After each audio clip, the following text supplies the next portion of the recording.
Hello my dear students, welcome back. तो चलिए देखो, सिलेबस डिस्कशन चल रहा था अपना। तो सिलेबस डिस्कशन के अंदर टीवाई बीकॉम सेमेस्टर 5 वीर नर्मद साउथ गुजरात यूनिवर्सिटी, जिसका Indian economy and recent trend, मतलब जो इकोनॉमिक का सब्जेक्ट है आपका वो।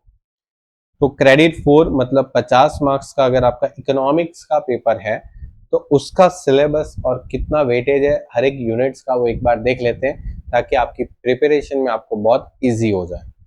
तो चलिए देखो, सबसे पहले हम लोग यहाँ पर यूनिट नंबर 1 देखेंगे। तो यूनिट नंबर 1 में देखो, फर्स्ट यूनिट जो है उसमें आपको नीति आयोग के बारे में पढ़ना है। किसके बारे में? नीति आयोग। ओके, तो उसके बारे में क्या क्या पढ़ना है? तो पहले तो देखो, नीति आयोग के बारे में आप उसके ऑब्जेक्ट पढ़ लो, उसकी कॉम्पोजिशन पढ़ लो, future planning of NITI Aayog क्या है वो पढ़ लो। फिर उसके बाद है स्ट्रक्चरल और sectoral change in Indian economy. ठीक है।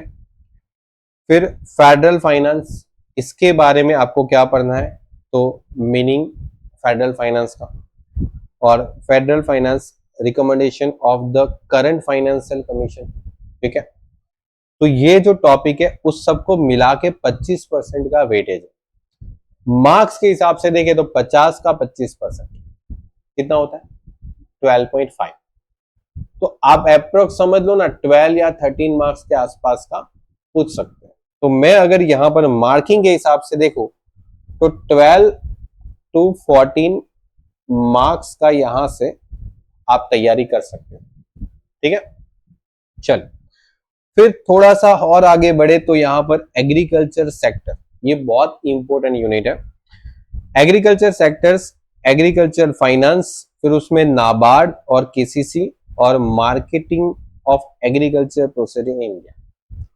ये जो टॉपिक है, ठीक है, ये यूनिवर्सिटी जो आपको सिलेबस प्रोवाइड करती है उसके हिसाब से आप जब बुक्स बाय करोगे तो बुक्स के अंदर फिर चैप्टर बना देते हैं वो लोग। ठीक है। तो चैप्टर इसमें से ही बनाते हैं। ठीक है। सिलेबस जो है वीएनएसयू की वेबसाइट पे जाओगे तो इसी फॉर्मेट में मिलेगा। तो वेबसाइट पे क्या है, सिलेबस जो दिया है ना वो एकदम इधर उधर कर दिया है सब चीज। तो हम लोग ने क्या किया, उसी सिलेबस को एक अच्छे से टाइप करके आपको क्लियरिटी अच्छे से आए उसके लिए हम लोग ने पूरा पीडीएफ रेडी किया है, और ये पीडीएफ भी आपको प्रोवाइड हो जाएगा, लेकिन पहले एक बार उसको देख लो अच्छे से। ठीक है। तो यहां पर क्या क्या पढ़ना है वो अंदर भी लिखा है, देखो मैंने बताया यहाँ पर importance of the agriculture in Indian economy. ये तो आप सबको पता होना चाहिए कि हमारे इंडियन एग्रीकल्चर, अपने इंडियन इकोनॉमिक्स के अंदर एग्रीकल्चर की क्या इंपॉर्टेंस है। Agriculture production and productivity trend, factor affecting and major to increase the productivity. ठीक है। फिर उसके बाद आपको पता ही है कि एग्रीकल्चर के अंदर फाइनेंस की बहुत बड़ी प्रॉब्लम चलती है अपने इंडिया में। तो उसको हमारी गवर्नमेंट ने पॉलिसी बना के कैसे सॉल्व किया। ठीक है। तो need and important situation providing the finance, role, progress and evaluation of cooperative agency. फिर नाबार्ड और केसीसी का जो रोल्स है उसके बारे में हमें पढ़ना है। फीचर्स, प्रॉब्लम्स, ठीक है, major to solve the problem and cooperative marketing. E नाम, ठीक है, जिसमें ई नेशनल एग्रीकल्चर मार्केटिंग जिसको बोलते हैं। ठीक है। ई नाम का फुल फॉर्म एग्जाम में पूछा गया है एक बार, तो उसको बोलते हैं ई नेशनल एग्रीकल्चर मार्केटिंग। ठीक है।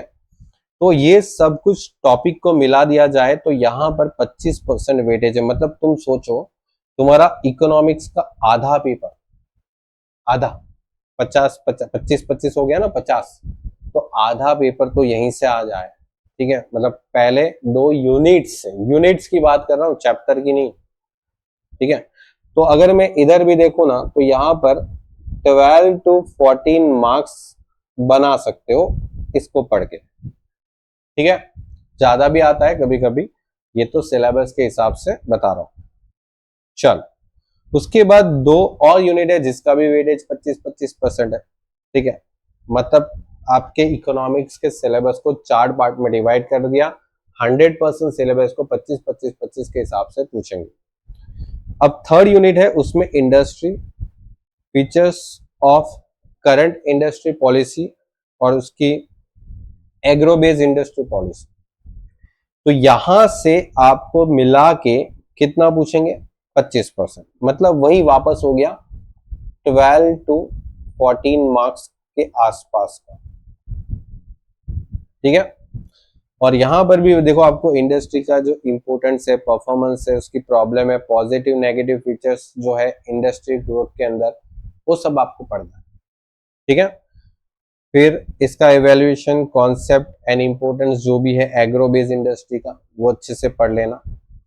उसके बाद यूनिट नंबर 4 की बात करें तो meaning of human resource development, और उसमें आपको उसका importance HDI, human development index, उसका फॉर्मूला, कैलकुलेशन कैसे होता है उसका, ठीक है, as per HDR report number 2010, ठीक है, trend of human development in India, limitation, definition, calculation of GII and GEM as per the HDR 2010 report. ये टॉपिक आपको पढ़ना है आपके सिलेबस के हिसाब से। तो यहां पर भी अगर मैं बोलूं तो 12 to 14 मार्क्स आप कवर कर सकते हो, ठीक है। कभी कभी कुछ ऑप्शन की वजह से आपके जो मार्किंग है कुछ चैप्टर से कम ज्यादा हो सकते हैं, लेकिन सिलेबस के अकॉर्डिंग अगर बात करें तो आपको इतना पढ़ना है, ओके। तो Indian economy and recent trend, मतलब आपका इकोनॉमी का जो पेपर है उसमें सेमेस्टर 5 TY बीकॉम के अंदर आपको इतना अच्छे से पढ़ना है, ओके। अभी मैं पेपर स्टाइल की बात नहीं कर रहा हूं, क्योंकि पेपर स्टाइल देखो क्या होता है कि अभी मैं बता देता हूं ना, तो जब एग्जाम आती है तब तक अगर चेंज हो जाता है तो फिर क्या होता है, स्टूडेंट्स ये पुराने वीडियो को देख के ऐसे चले जाते हैं। तो अभी हम लोग सिर्फ और सिर्फ ये वाला सेमेस्टर जो आपका स्टार्ट हो रहा है उसका सिलेबस डिस्कस कर लेते हैं।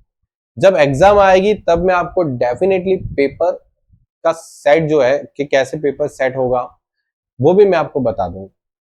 तो फिलहाल अभी आपको सिलेबस बताया, टॉपिक बताया, वेटेज बता दिया, इतना अच्छे से देखना है, ओके। बाकी मिलते हैं नेक्स्ट लेक्चर में स्टूडेंट्स, तब तक के लिए गुड बाय और टेक केयर।